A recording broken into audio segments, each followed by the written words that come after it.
에베소서에는 하나님의 비밀이라고 하는 이 표현이 네 번에 걸쳐서 등장을 합니다. 1장 9절과 3장에서 세 번이나 등장을 하면서 이 하나님의 비밀이 바로 예수 그리스도의 사역임을 연결시키고 있습니다. 그리고 그 예수 그리스도의 사역에 대해서 1장과 2장은 하나님과 인간 그리고 인간들 상호간에 존재하던 증오 또는 원수의 벽을 하나님이 평화 가운데 예수 그리스도의 피로 말미암아 평화가 이루어졌고 이 평화가 하나님의 가정과 하나님의 거하시는 성전을 만들었다라고 강조했습니다. 그리고 하나님과 화해된 인간 그리고 이방인과 유대인 사이를 화해시키신 평화롭게 하신 그 성도들의 모임이 교회임을 강조했고 하나님과 인간이 화해하고 사람들이 서로 화해하는 평화의 장소인 동시에 하나님이 거하시는 거룩한 처소가 교회라는 것을 강조했습니다. 앞에서 사도 바울은 사도와 선지자들이 예수 그리스도의 사역을 근거로 해서 교회를 세워가는 사역을 했다라고 설명을 하면서 예수 그리스도를 교회의 모퉁이 돌로 그리고 이 모퉁이 돌과 연결된 또 다른 작은 돌들이 바로 선지자들과 사도라고 말합니다. 그리고 우리 역시도 이 모퉁이 돌인 예수 그리스도를 기준으로 해서 중심으로 해서 그 작은 성도들이 돌로 설명을 하면서 이 돌들이 연결되고 서로 모아져서 교회를 이루어 가고 있다. 이것을 자라간다라고 설명을 하고 있습니다. 그리고 본문 또는 본론에 해당되는 3장에서는 자신에게 허락된 사도직의 본질에 대해서 좀 더 자세히 설명합니다. 자신이 사도로서의 사역이 어떻게 하나님의 비밀, 즉 예수 그리스도를 통하여 이루어진 새 창조의 화해 사역과 교회 형성에 기여하게 되었는지에 대한 설명입니다. 본문은 먼저 바울 자신이 경험하고 있는 이 감옥에 갇혀 있는 고난에 숨겨진 의미에 대해서 밝히고 있습니다. 아마도 이것은 일부 이방인 성도들과 사도 바울의 대적자들이 그가 옥에 갇히게 된 사실을 근거로 사도적인 권위와 사명에 대한 의문을 제기했을 가능성이 높습니다. 우리가 잘 아는 것처럼 에베소서뿐만 아니라 바울 서신에서 늘 바울에게 문제성을 제기하는 것은 사도성입니다. 사도라고 하는 기준은 우리가 사도행전에서 보듯이 예수님과 함께 3년 동안 예수님의 공생의 기간 동안 함께 했던 사람 그리고 예수님의 죽으심과 부활하심을 경험했던 목격했던 사람이 사도의 기준이었어요. 그래서 가룟 유다가 이 빠진 12사도를 채울 때 그 선택의 기준이 바로 그 기준이었어요.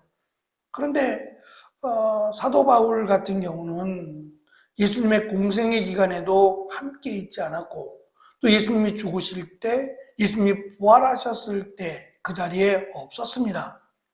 그래서 과연 사울이 사도냐라고 하는 끊임없는 논쟁이 이어졌을 것이고 사도 바울은 그럴 때마다 자신이 직접 부활하신 예수님을 만났노라고 그리고 예수님이 자신을 사도로 임명했노라고 그렇게밖에는 설명할 방법이 없습니다.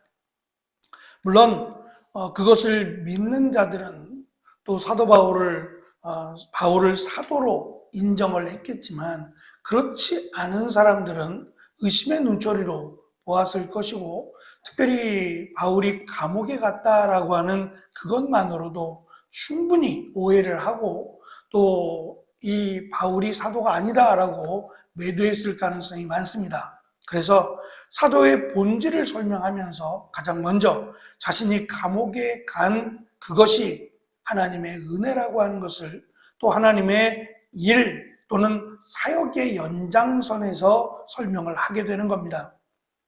우리가 읽은 말씀 2절 끝부분에는 하나님께서 여러분에게 은혜를 나타내시려고 내게 이 일을 맡기셨다라고 번역을 했습니다. 개역개정 성경에서 예전에 은혜의 경륜이라고, 아마 이 말이 더 익숙하실 겁니다. 은혜의 경륜이라고 이 번역된 이 단어가 그냥 단어를 풀어보면 집을 지키다입니다. 집을 지키다라고 하는 뜻인데, 이 단어가 일 또는 직무를 의미하는 단어입니다. 다시 말하면 하나님께서 하나님의 일 또는 하나님의 직무를 나에게 맡기셨다는 겁니다. 그것이 사도의 본질이고 사도들이 해야 될 일임을 강조합니다. 사도 바울은 하나님의 직무인 하나님의 일을 자신에게 맡기셨다라는 것을 은혜라고 말합니다. 당시에는 이 황제, 로마의 황제를 예를 들면, 로마의 황제가 어느 신하를 택하고 임명하면 그것을 은혜로 받았어요. 그러니까 내가 나라를 위해 또는 황제에게 부름을 받았다, 그것만으로도 영광으로 여겼단 말입니다. 그러니 전쟁에 나가서 황제의 부름을 받고 나라를 위해, 황제를 위해서 싸우다가 죽는다는 것을 부끄럽게 여기지 않고 오히려 영광으로 알았어요. 그렇다면 천지를 주관하시고 창조하신 그 하나님으로부터, 그 하나님이 나를 택하셨고 하나님의 일을 나에게 맡기셨다라는 것 자체가 영광입니다. 그 일을 하면서 전쟁에서 죽임을 당하던 사도 바울처럼 하나님의 일을 감당하며 감옥에 들어가던, 그것은 다 영광이에요. 그러니까 무엇을 받았느냐가, 그건 오히려 수치스러운 일이에요. 내가 이만큼의 영광된 일을, 황제로부터의 일을 했으니까 그만한 합당한 대우를 해달라고 하는 그것 자체는 사실 수치스러운 일이에요. 그러니까 그것 때문에 일하는 게 아니라 나를 택하여 주심 자체가 영광이고 은혜인 겁니다. 그러니까 사도 바울은 내가 하나님으로부터 무엇을 하나 받지 않아도 그냥 하나님이 나를 택하셨고 하나님의 일을 나에게 맡기셨다는 것 자체가 영광이고 은혜라고 하는 것을 밝히고 있습니다.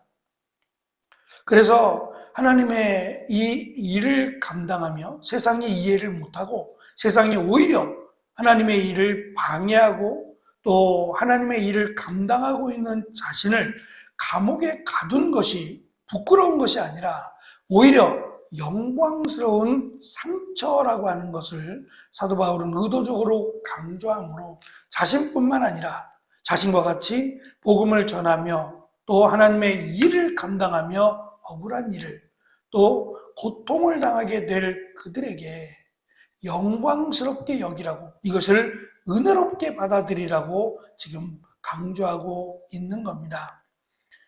다시 말하면 내가 무언가 하나님께 큰 어떠한 일을 해드려야 영광이 아니라 오히려 하나님이 나에게 맡기신 일을 잘 감당하는 것이 은혜입니다. 그러니까 하나님의 말씀에 순종하고 하나님의 말씀대로 살아가는 것 그 자체가 하나님께서 원하시는, 하나님께 영광이 되는 일이라는 점이에요. 근데 간혹 우리는 내가 무언가 대단한 성취를 이루고 내가 무언가 남들이 하지 못한 것을 했을 때 이것이 하나님께 영광이라고 생각하는 경우들이 있어요. 물론 그럴 수도 있습니다. 그러나 원칙적으로는 내가 하나님의 뜻이라고 하는 그 하나님의 계획에 순종하고 또 헌신하고 충성했을 때 그것을 영광 또는 은혜라고 말한다는 점이에요.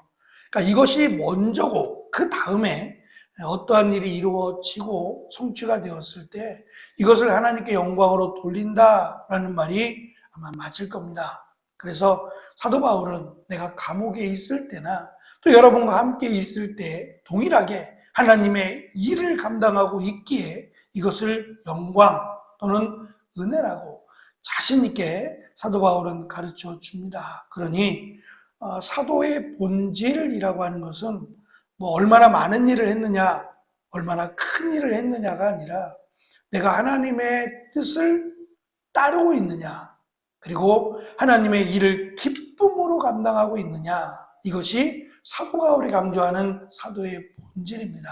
특별히 하나님의 일 맡은 자로 하나님의 일을 감당할 때에 은혜로 받고 또 기쁨과 감사함으로 감당하는 것이 사도된 본질인 것처럼 하나님의 일 맡은 자들의 모습이라고 생각합니다.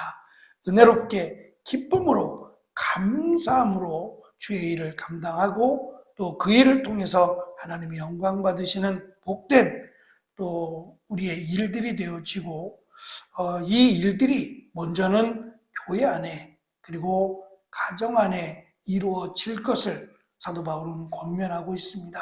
기쁨으로 주의 일을 감당하는 교회와 또 귀한 가정이 되어지기를 간절히 축원합니다. 기도하겠습니다.